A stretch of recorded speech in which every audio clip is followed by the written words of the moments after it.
Welcome to West Texas once again. Hello, everybody. I'm Darren Stoltz for Sports4, making the trip to Lubbock as at Texas Tech. College of Charleston playing in one of the biggest baseball games in program history today. All the buildup. One of these two teams getting their first NCAA Super Regional win and getting one step closer to playing next weekend in the College World Series up in Omaha.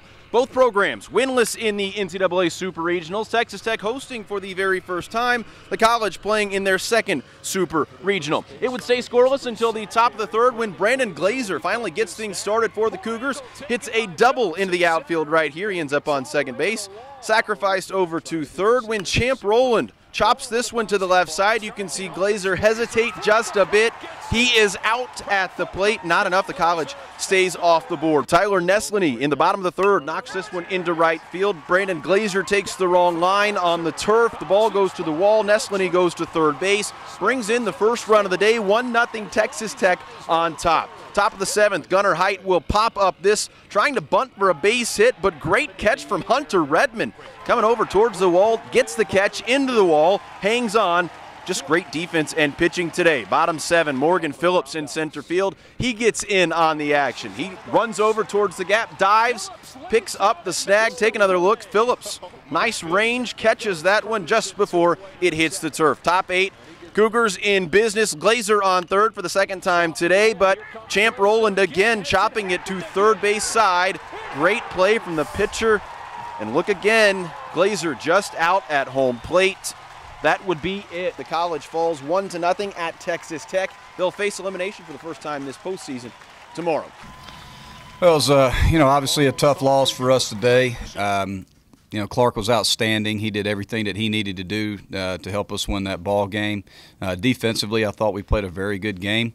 The big difference in the ball game really was, we failed to execute when we needed to offensively with runners at third and less than 2 outs. I wouldn't really call it frustration, but,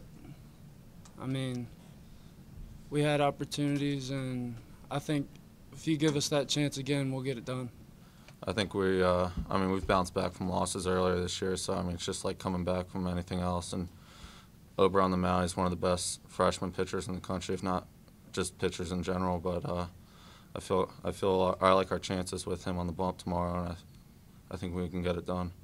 Chris was really solid, but at the same time, I really think we caught some breaks during that game. There were some balls hit hard throughout the game, and then when you get two guys out at home in the same game, you got something kind of going your way, and we got lucky today, I guess you could say. Facing elimination mentally, where are these guys at?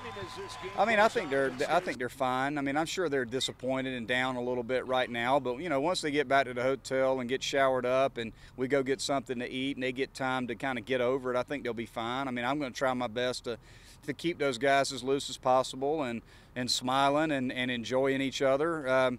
If we just sit back and and pout and mope because we got beat today, then that's a recipe for disaster for tomorrow. We got to be upbeat and ready to go. And heck, we win tomorrow, we go to game 3 and it's anybody's game. So the big thing right now, we got to just stay up and let's go win tomorrow's ball game.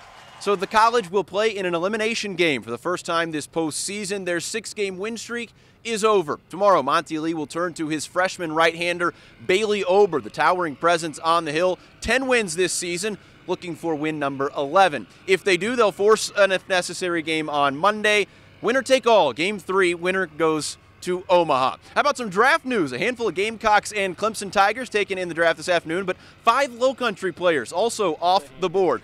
One of the guys on this field for the College of Charleston today, Gunnar Height, getting drafted today in the 13th round during the game. Toronto Blue Jays calling out his name. A couple Citadel Bulldogs also off the board. Bo Thompson, the big bopper, taken in the 13th round by the New York Yankees, which means he could be playing professional games at the Joe, his current college home field. And Mason Davis also going in the 19th round. He is now a Miami Marlin if he chooses to sign. A couple Charleston Southern Buccaneers also taken off the board today. Alex Tomasovich, the all-time doubles leader at Charleston Southern.